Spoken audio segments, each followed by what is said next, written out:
el Evangelio de Cristo. Mayormente cuando hablamos del Evangelio, personas responden, bueno, yo sé lo que es el Evangelio. Cristo murió por mí. ¿Qué más hay? Pero el Evangelio es el mensaje más profundo que existe en la tierra y en el cielo. Es la obra más grande que Dios ha realizado por medio de su Hijo. Y es muy importante que entendamos el Evangelio. En Romanos capítulo 3, 23, dice, por cuanto todos pecaron y están destituidos de la gloria de Dios. Probablemente ustedes han leído este texto, por cuanto todos pecaron. Pero cuando nosotros nos damos cuenta el significado de este texto, debemos temblar. Pecar contra Dios. Es una cosa, cuando uno es chibolo, o uno es, no sé, ustedes usan la palabra chibolo, cuando uno es un niño, ¿no? Y peca contra su hermano, no tiene miedo, pues mi hermano. Pero cuando tú desobedeces a tu padre, es otra cosa. Tienes un poco de miedo. Si desobedeces la ley, aún más. Imagínate ahora desobedecer a Dios. Te voy a dar otro ejemplo. En Perú, cuando dos amigos están peleando, ¿no? Ahí así, ¿no? Te voy a matar. Algo así, ¿no? Ya compadre, vamos. Anyway, pero yo puedo decir a mi amigo, te voy a matar. No hay problema, ¿no? Es mi amigo. Pero si tú dices, te voy a matar al presidente, vas a la cárcel. Su posición, su autoridad, todo tiene que ver con quién es. Entonces, pecar contra un hombre es una cosa terrible, pero es otra cosa pecar contra Dios. Especialmente cuando pensamos que Dios es un ser de infinito valor. Él merece toda la gloria, toda la honra que le podamos dar. Cuando pecamos contra Él, somos merecedores del infierno. Infinito castigo, porque Él es un Dios de infinito valor. Entonces, cuando pecas contra un hombre es una cosa, cuando pecas contra Dios es otra. Por eso, Adán y Eva pecaron una sola vez y fueron condenados. Adán y Eva pecaron una sola vez y todo el universo fue condenado. Imagínate. En un solo pecado, todo el universo se cayó. El pecado es grave por causa del valor de Dios. El pecado, según la doctrina correcta, la teología, en la confesión Westminster, pecar es cuando uno se extravía de un camino recto. Cuando uno no se conforma a un estándar, a una norma. Dios es el estándar. Él es la norma. Él es la regla. Pecamos cuando nos extraviamos de Él, de su carácter y de su voluntad. No solamente pecando contra las reglas, sino pecando contra su carácter. Dios no solamente nos ha dado algunas reglas, Dios mismo es santo y justo. Pecamos cuando nuestro carácter no es como el suyo. No somos como Él. Él es puro y santo. Nosotros, por causa de nuestro pecado, impuros y no santos. El pecado es el problema. Ahora, nosotros no podemos entender bien cuán grave es el pecado. Y yo voy a darles una ilustración para ayudarles. lo que las chicas, la ropa que las chicas y los chicos usan cuando van a la playa, ¿no? Especialmente en Brasil. Ay, caramba. Ropa de baño en Brasil se llama seda dental. Es horrible. Imagínate, solamente en nuestra generación, en los últimos 60 años, vamos a decir, lo que las chicas y los chicos usan en la playa hoy día, 60 años atrás, si una chica se hubiera vestido así, le habrían mandado a la cárcel, ¿no es cierto? Cosas que suceden en el día de hoy, nuestros abuelos dicen, caramba, ¿cómo puede ser? Mira cómo nosotros también hemos cambiado, ¿te das cuenta? El pecado no es tan grave para nuestra generación como la generación de nuestros abuelos. Y cuando nuestros abuelos eran niños, sus abuelos decían, ¿cómo puede ser? Ustedes viven como animales. ¿Ves? Entonces, poco a poco, ¿qué pasa? Peor y peor y peor. Cuando yo asistí al colegio, el problema más grande era niños corriendo, ¿no? En vez de caminar. O de vez en cuando una pelea, nada más. En el día de hoy, miren los colegios cómo son. Peligrosísimos. El hombre va corrompiéndose. Entonces nosotros en el día de hoy no podemos comprender cuán grave es el pecado.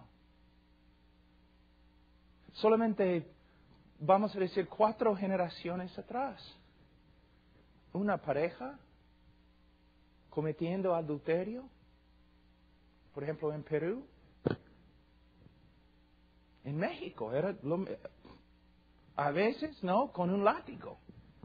¿Cómo puede ser que han cometido adulterio así? Pero en el día de hoy, todos. Y se ríen. ¿No te das cuenta? No es gran cosa. Entonces, cuando la Biblia dice que nosotros hemos pecado, nos es muy difícil entender lo que significa. Pero la Biblia dice no solamente que hemos pecado, sino que estamos destituidos de la gloria de Dios. ¿Qué significa? Es el pecado, el crimen más grande. Fuimos creados para Dios, no para nosotros mismos, para Él.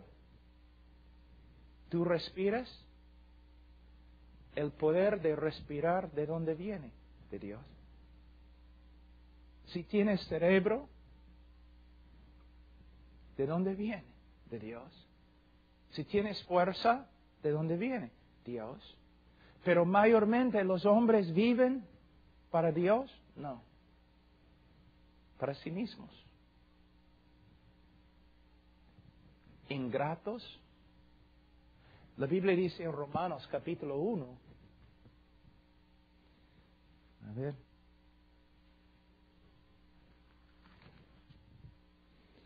Romanos 1, 21. Pues habiendo conocido a Dios, no le glorificaron como a Dios, ni le dieron gracias, sino que se envanecieron en sus razonamientos y su necio corazón fue entenebrecido. Conociendo a Dios. A veces tengo que debatir, ¿no? Tener una discusión con un ateo, ¿no?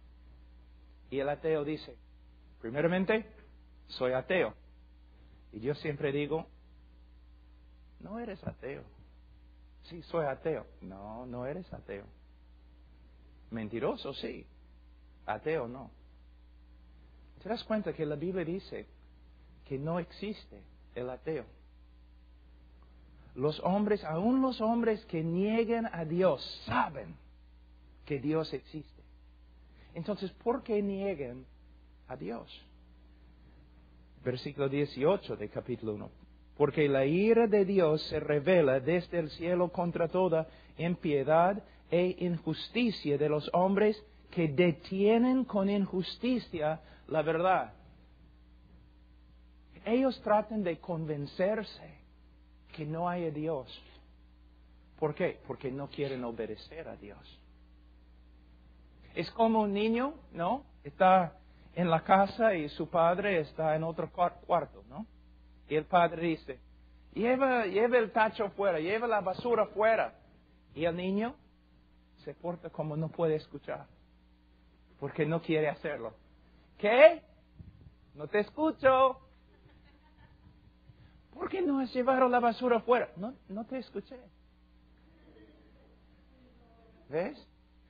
Un día yo estaba en un debate con un español. Pues hablando así, ¿no? Los españoles. Y los españoles tienen un filósofo que se llama Unamuno, muy popular en España. Está muerto ahora, pero un hombre muy inteligente, pero equivocado. Él escribió un libro, La vida es un sueño. Y lo que los españoles, mayormente, lo que piensan es lo siguiente. Si buscas la verdad, es algo noble. Pero a la vez ellos dicen, no puedes encontrar la verdad. Es imposible encontrar la verdad. Cualquier persona que dice que ha encontrado la verdad es un idiota. Porque es imposible saber la verdad, conocer la verdad. Entonces, yo estaba escuchándole, y de repente me di cuenta, yo le dije, mira,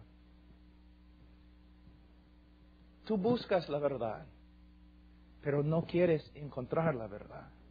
Porque el momento que tú encuentras la verdad, vas a tener que someter tu vida a la verdad. Y no quieres hacerlo. Esta es la razón por la cual los hombres dicen que son buscadores de la verdad, pero a la vez dicen que no se puede encontrar la verdad. Porque el momento que tú encuentras la verdad, tienes que someter tu vida a ella. Es el problema más grande del hombre. No es el conocimiento, sino la voluntad. Él no quiere someterse a Dios. ¿Por qué? Él quiere ser Dios. Adán y Eva, su problema principal, ellos querían ser Dios. Dios demostró su voluntad a ellos, pero ellos tenían otra voluntad. Dios dijo, por ahí. Ellos se fueron por allá. ¿Te das cuenta? Nosotros hacemos lo mismo. No queremos tener autoridad sobre nosotros. No queremos. Ahora,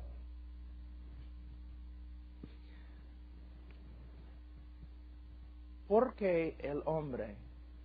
¿Por qué no busca a Dios el hombre? ¿Por qué no quiere buscar a Dios? La razón es porque Dios es bueno. Tú dices, ¿qué?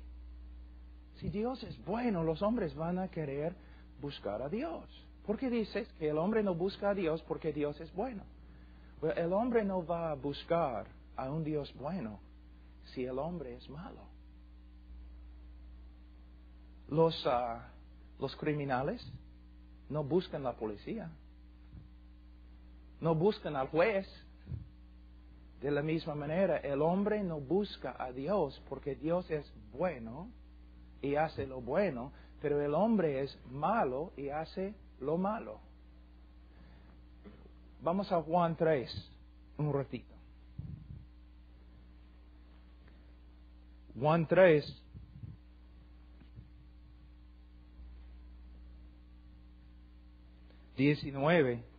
Y esta es la condenación, que la luz vino al mundo y los hombres amaron más las tinieblas que la luz, porque sus obras eran malas.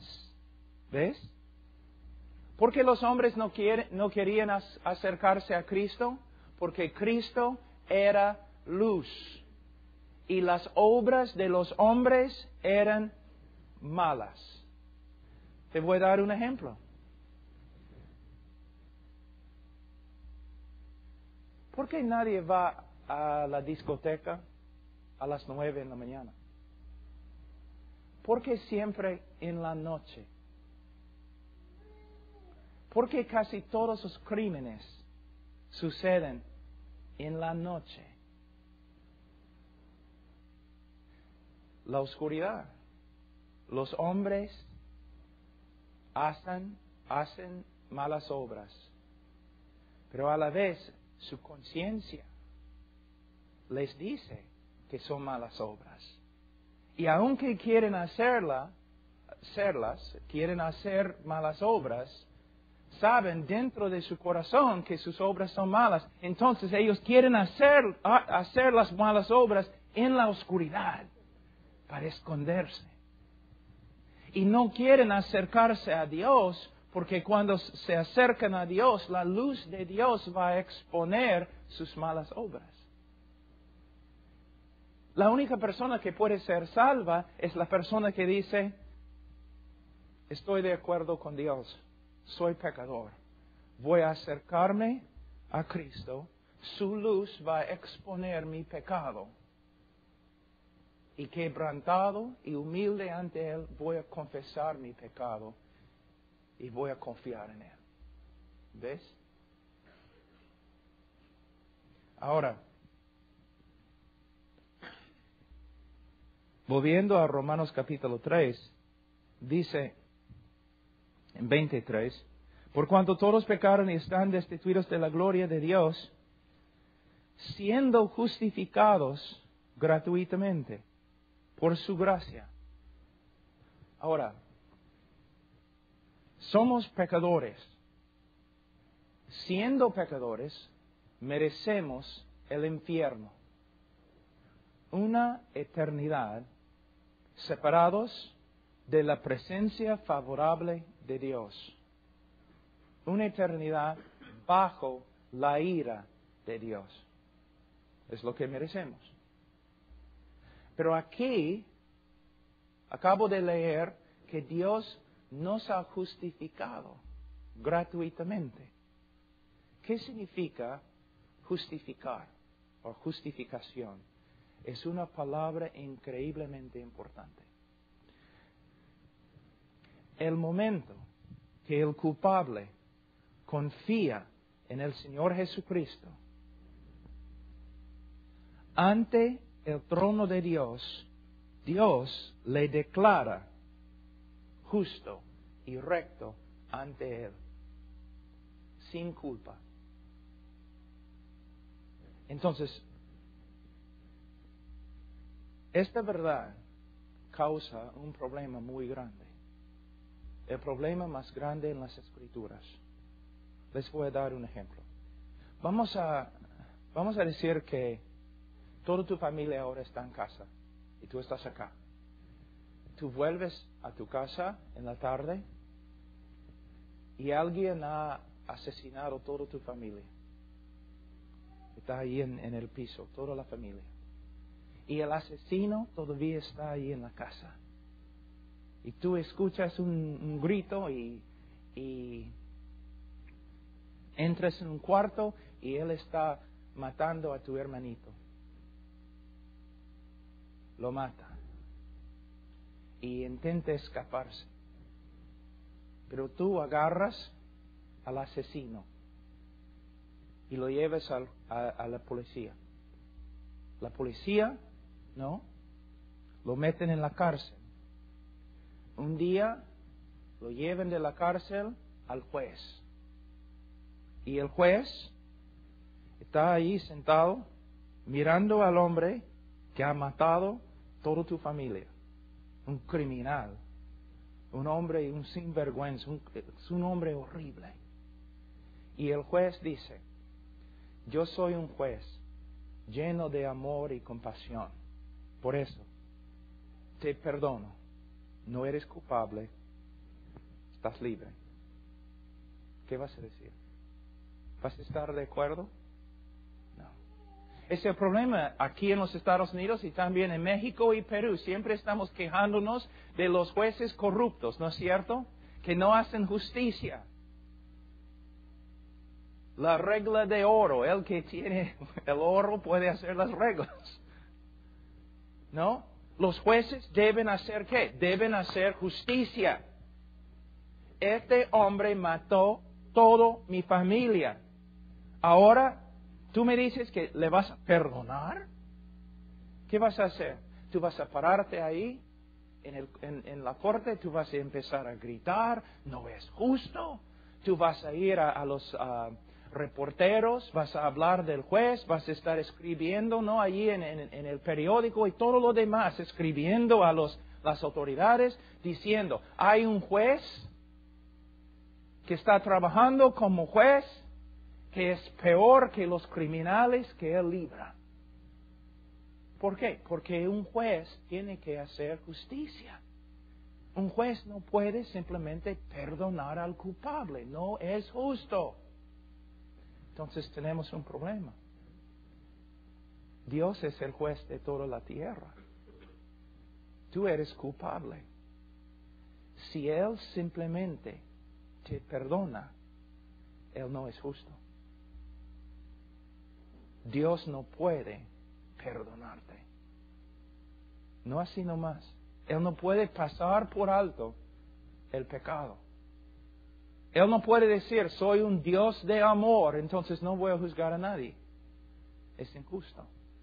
Tú y yo somos criminales. Si Dios nos perdona, Dios no es justo. El problema más grande en toda la Escritura. En Romanos capítulo 3,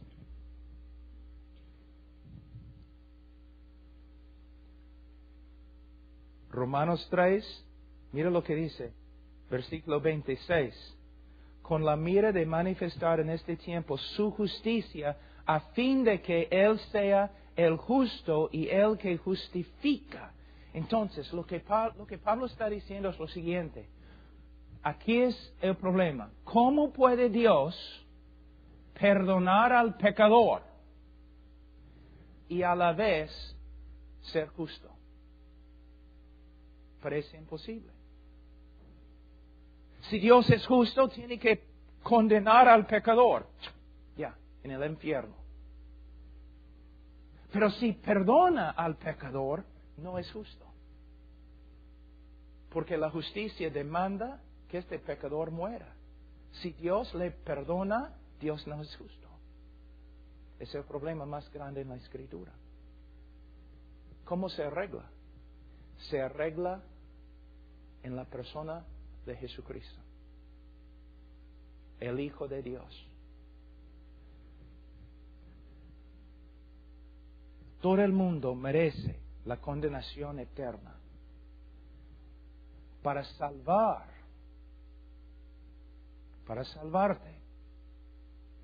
alguien tiene que pagar. La ira de Dios está en contra de ti. La justicia de Dios en contra de ti. Tú vas a morir por causa de la justicia de Dios. Vas a tener que vivir toda la eternidad por causa de la santidad de Dios. Toda la eternidad en el infierno por causa de la santidad de Dios. Para ser salvo, alguien tiene que satisfacer la justicia de Dios. Alguien tiene que pagar. Cuando un hombre comete un crimen, él va a la cárcel. En una sociedad justa, él va a la cárcel, ¿no es cierto? Hasta que él haya satisfecho la justicia. Cuando él ha satisfecho la justicia, él sale libre. Nosotros somos criminales. ¿Cómo vamos a salir libres? Pues bueno, tenemos que satisfacer la justicia. Pero la única manera de satisfacer la justicia, nosotros, es sufrir toda la eternidad en el infierno. ¿Por qué? El pecado que hemos cometido contra Él es grave. Él es un Dios de gloria infinita. el castigo debe ser infinito. Entonces, si nosotros, tú y yo, si vamos a satisfacer la justicia contra nosotros, tenemos que ir al infierno para siempre. Pero Dios tiene otro plan.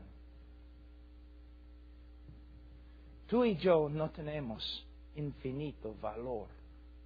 Entonces, para pagar, nosotros tenemos que morir infinitamente en el infierno. Pero Dios tiene infinito valor. Dios, en la encarnación, fue concebido por medio de la Virgen María. ¿Okay? El que nació era el Señor Jesucristo. Dios, sí. Hombre, sí. Dos naturalezas en perfecta unidad. Él era hombre, por eso Él podía morir por los hombres. El hombre ha pecado, el hombre tiene que morir. Si alguien va a morir en el lugar del hombre, tiene que ser hombre. Entonces Dios llegó a ser hombre. Pero el que muere por nuestros pecados tiene que tener un valor infinito. Siendo Dios, Jesús tenía un valor infinito. Él tiene más valor que toda la creación, todos los hombres, todos los ángeles, todo. Entonces, siendo hombre, Él podía morir en nuestro lugar, el lugar de los hombres. Siendo Dios, Él podía satisfacer toda la justicia contra su pueblo. Entonces Dios nos condenó. Pero después Dios llegó a ser hombre y Él experimentó la condenación, su propia justicia en nuestro lugar. Vamos a decir allí, dos amigos, en Perú usamos la palabra chacra, que significa rancho. Dos amigos que desde su niñez trabajaron allí en la chacra, en el rancho. Eran los mejores amigos. Cuando llegaron a ser adultos, uno siguió allí trabajando en el rancho, el otro llegó a ser juez. Y era conocido como un juez justo. Un día, su amigo mató a un hombre en sangre fría. La policía lo capturaron, lo llevaron al juez. Y todo el pueblo se juntó ahí para ver qué va a hacer el juez. Porque si es un juez que ama a su amigo, no puede condenarlo. Pero si no lo condena, no es un juez justo. Entonces, el juez mira a su amigo y dice, has cometido un crimen digno de muerte. Entonces morirás. Y todo el pueblo dice, bueno, es un juez justo, pero no ama a su amigo. Pero de ahí el juez se para, baja del trono, se quita su túnica de juez y muere en el lugar de su amigo, satisfaciendo la justicia en su lugar. Es una ilustración pobre, pero una ilustración. Dios nos condenó, pero siendo justo, Él tenía que satisfacer su justicia para salvarnos.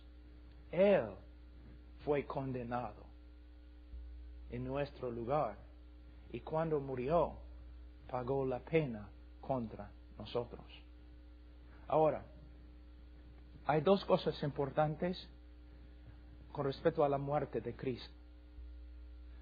Primeramente, ustedes recuerden que cuando Él estaba en la cruz, Él gritó, Dios mío, ¿por qué me has desamparado? Piensen un ratito lo que Él está diciendo. Cristo está diciendo que en la cruz el Padre lo desamparó. La palabra también se traduce abandonar.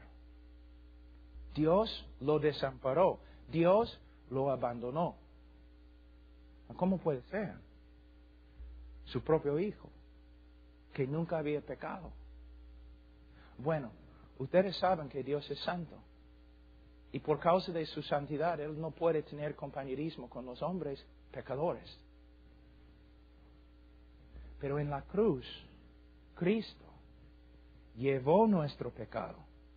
Y la separación que nosotros debemos experimentar por toda la eternidad en el infierno, Cristo experimentó en la cruz. El Padre le trató a su Hijo como si fuera nosotros, porque Él estaba llevando la culpa de nosotros. Alguien tenía que experimentar la condenación que nosotros merecíamos. En la cruz, Cristo murió y sufrió fuera de la presencia favorable de Dios. Él murió abandonado, desamparado. Nosotros debemos pasar, como dije, por toda la eternidad separados de Dios. Alguien tenía que morir separado de Dios para satisfacer su justicia. Pero no solo separado de Dios. Él tenía que morir quebrantado por Dios. En Isaías, en el Antiguo Testamento, Isaías 53,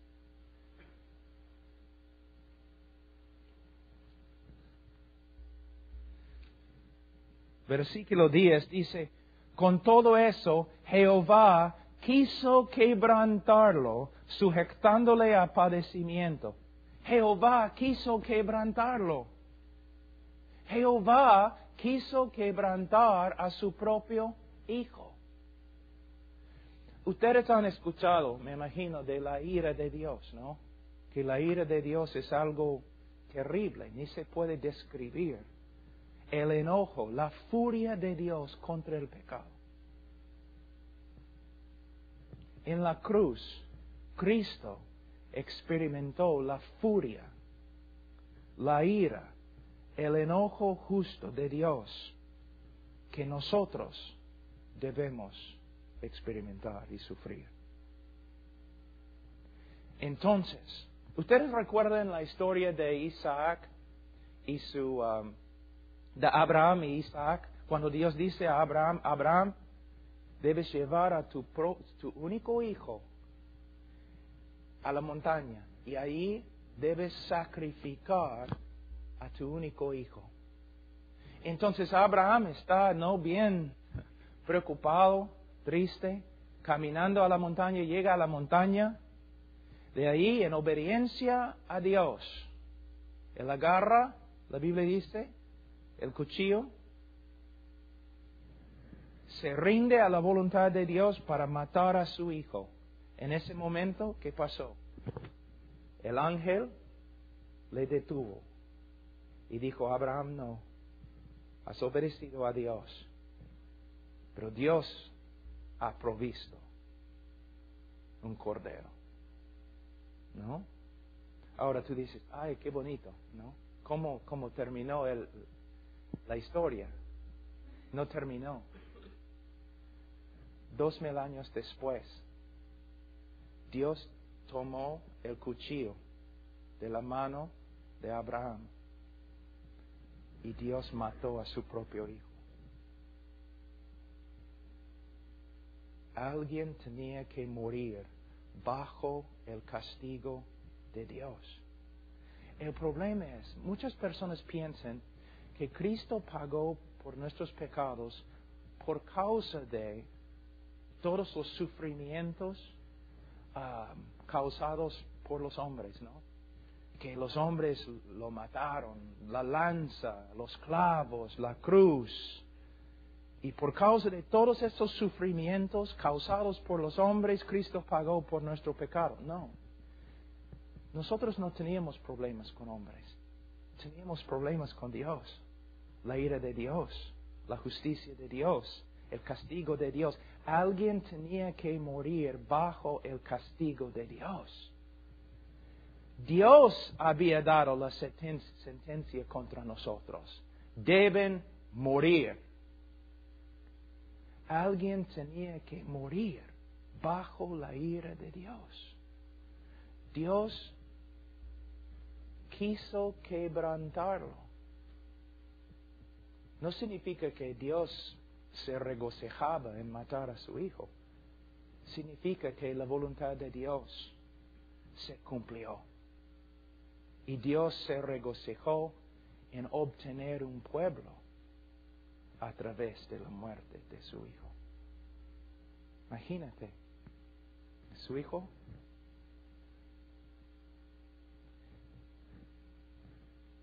imagínate, yo tengo 3.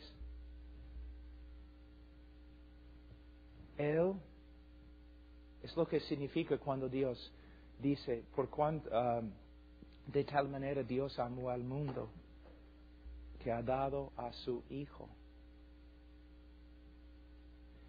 Él sacrificó a su propio Hijo con su propia mano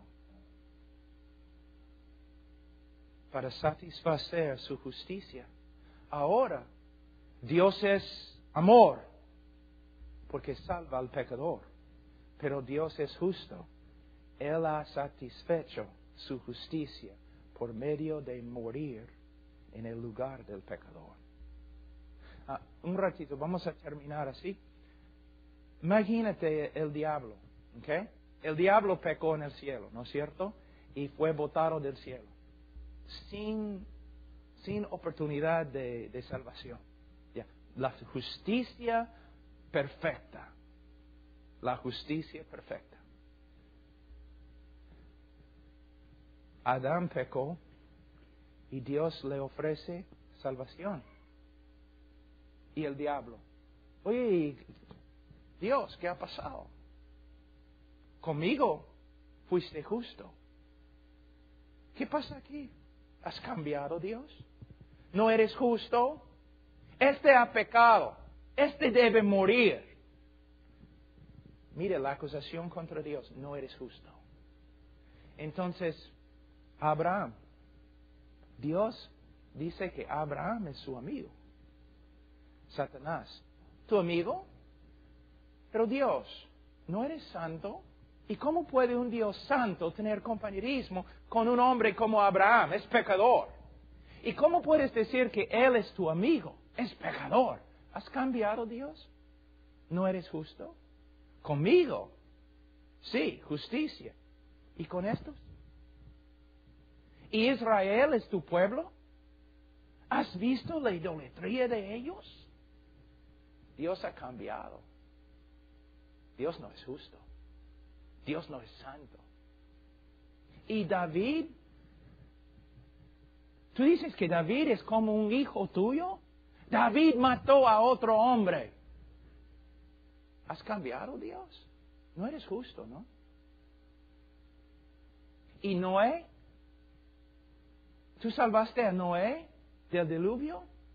Pero Noé debería haber muerto también, porque él era pecador. ¿Ves la acusación constantemente contra Dios? ¿Cómo puedes tú decir que Pablo Washer es tu hijo? Pablo Washer es pecador. Conmigo fuiste justo. ¿Pero con ellos? En la cruz del Calvario, Dios contestó una vez para siempre las acusaciones del diablo. Yo puedo salvar a Abraham. Yo puedo salvar a mi pueblo Israel. Yo puedo llamar a David mi hijo. Yo puedo rescatar a Noé del diluvio. Y yo puedo salvar a Pablo Washer porque mi hijo murió por todos ellos. Mi hijo ha satisfecho la justicia contra ellos. Fíjense en la soberanía de Dios. Satanás pecó con todos los ángeles rebeldes. Dios no les envió un Salvador. Perfecta justicia. Dios no tenía que enviarte un Salvador. Pero en su gracia, en su amor, lo hizo. Él, en su soberanía, tomó la decisión de salvarte. ¿Por qué? Porque te ama. ¿Y por qué te ama? Porque Él decidió amarte. ¿Pero qué ve en mí Dios para que me ame? Nada. Lo siento, pero Él te ama porque te ama. Tú dices, no me gusta.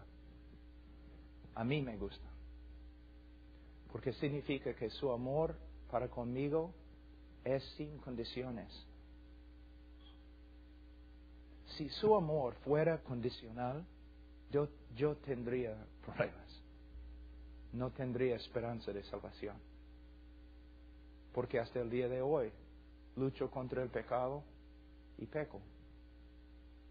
Pero su amor es sin condiciones. Su salvación sin condiciones. El que confía en el Hijo de Dios será salvo. Entonces tú dices, está bien. Yo voy a creer en Cristo y voy a vivir como el diablo. Y voy a ser salvo. Hay un problema. El que de verdad cree en Cristo ha renacido. Cuando nosotros confiamos en Cristo, significa que una obra sobrenatural de Dios ha sucedido. Cambiamos. Y si de verdad somos creyentes, no vamos a querer pecar. Antes, les voy a dar un ejemplo. Hermano, ven un ratito, hermano. Él tiene una camisa negra, entonces él va a ser pecado, pues. Ok, él es pecado. Pecadazo. Digo. Ok, antes de ser creyente, el pecado y yo éramos amigos, pues, ¿no? Caminamos, hablamos, charlamos, todo, ¿no? Así, felices juntos. Recontra feo, pero todavía feliz, ¿no? Pecado, mi amigo. Cuando me convertí, no es que dejé de pecar, pero mi relación con el pecado cambió. Ahora, no estamos caminando así como amigos, estamos caminando así como enemigos. Él quiere ir por ahí. Yo quiero seguir la voluntad de Dios. Por medio del poder del Espíritu Santo y los cambios que Dios ha hecho en mí, yo puedo caminar en victoria. Pero es una lucha. Ven conmigo, hijo. Es una lucha. A veces es una lucha muy fuerte. Pero por medio de la palabra de Dios y los cambios, yo puedo caminar en la justicia de Dios. Ahora, si tu relación con el pecado no ha cambiado, entonces tu relación con Dios no ha cambiado. Personas vienen diciendo, pastor, tengo una nueva relación con Dios. Bueno, ¿tienes una nueva relación con el enemigo de Dios? Porque si ustedes todavía son amigos, probablemente no tienes una relación con Dios. Si quieres seguir haciendo lo mismo, viviendo en pecado, es evidencia que tu confesión de fe no significa nada. Entonces un cambio. Si alguno está en Cristo, nueva criatura es. Nueva criatura es. En Perú, yo viví en Perú durante la época de la guerra y todo eso bien horrible, bastante pobreza. Nadie tenía nada, ¿no? de verdad. Pero latinos son un poco diferentes en que ellos pueden divertirse más con una botella de Coca-Cola y sus amigos que un gringo con $1 millón. ¿De verdad? ¿No? Entonces siempre, ¿no? Estoy caminando allí en el barrio y mis amigos, oye, Pablo, ven, ¿no? Y hablando toda la noche. Una Coca-Cola y chisitos. Hablando toda la noche.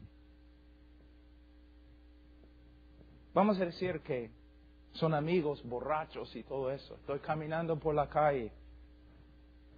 Oye, carnal, ven, vamos a tomar y todo.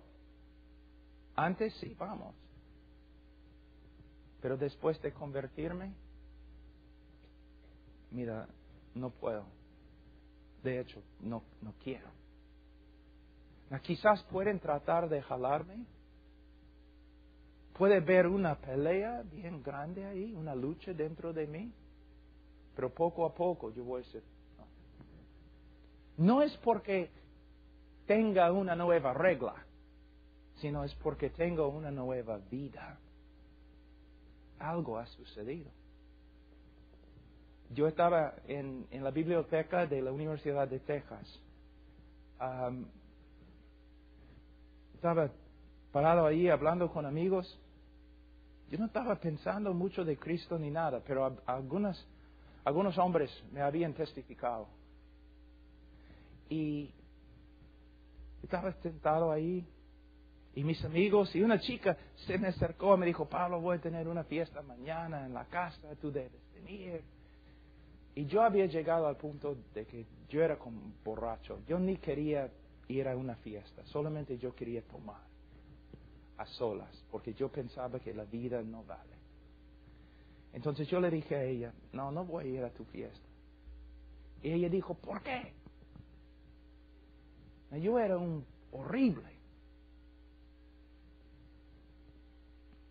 Y yo dije, bueno, no voy a ir a tu fiesta porque ahora soy discípulo de Cristo, yo voy a seguir a Cristo. Ni me di cuenta lo que dije, hasta que miré a mis amigos, porque ellos estaban mirándome así. Y en ese momento era como, yo dije, caramba, es exactamente lo que voy a hacer. Yo voy a salir de ese lugar y yo voy a seguir a Cristo. Él murió por mí. Yo creo en Él. Yo salí así. Y cuando yo estaba saliendo de la biblioteca, una chica, y yo no sabía, pero ella estaba orando por mí como 6 meses, ¿no? Y yo estaba saliendo por la puerta y ella me miró, me dijo, Pablo, ¿qué te ha pasado? Yo le dije, ¿qué? Tu cara. Entonces me asusté. Yo corrí como 6 cuadras a ese hombre que me testificó y yo le dije, oye, ¿qué me pasó? ¿Qué ha pasado? Algo está, yo no soy el mismo hombre. Algo me ha pasado en la biblioteca. Tengo miedo. Abre tu Biblia, explícame lo que está pasando aquí. Tú has renacido, Pablo. Después,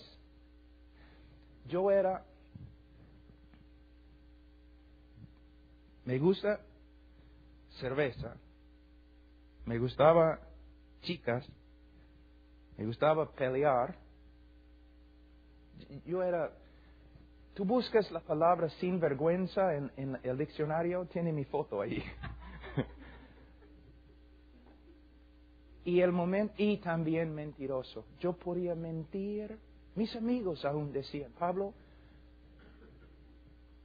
nos asustas. Porque nosotros sabemos que estás mintiendo y todavía te creemos. Entonces, el momento que el Señor me salvó, yo no quería tomar nada.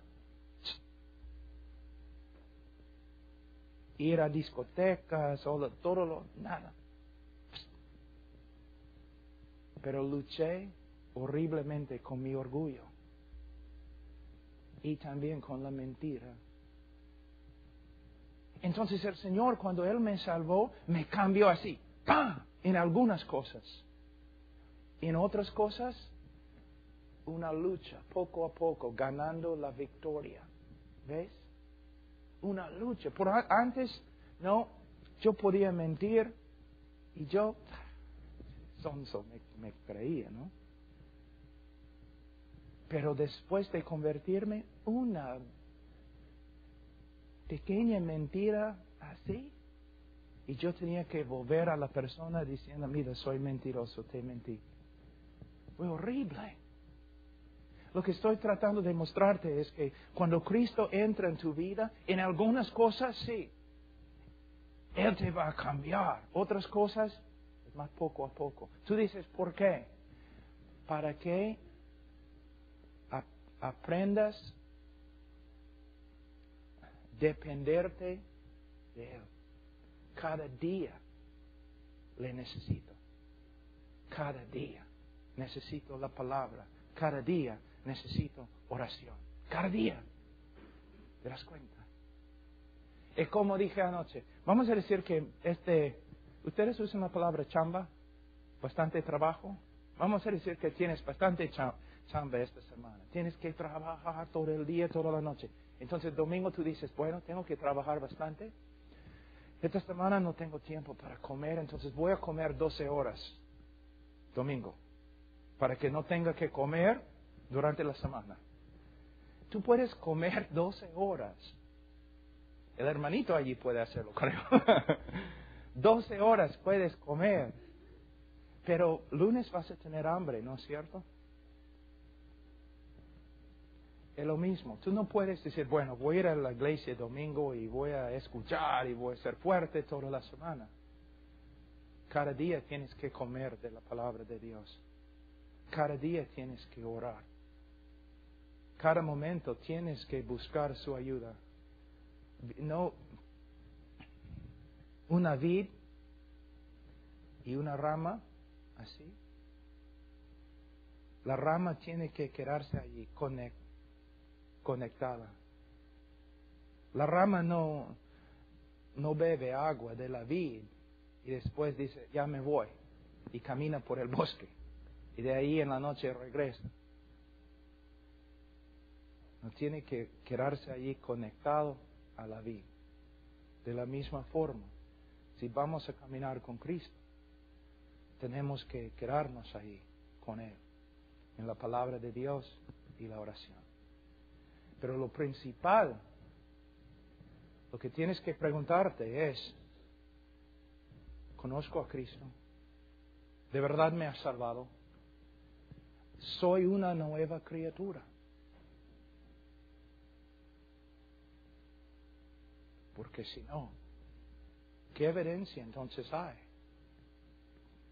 que Cristo está en tu vida? Pues vamos a orar, hermanos. Padre Santo, te damos gracias por este día. Te damos gracias por todo lo que has hecho en nuestra vida. Padre Santo, obra en la vida de cada uno hoy día, para que conozca a Cristo, para que crezca en su conocimiento de Cristo. Oh Señor, oh Señor, ayúdanos a glorificarte en cada aspecto, Señor, de nuestra vida.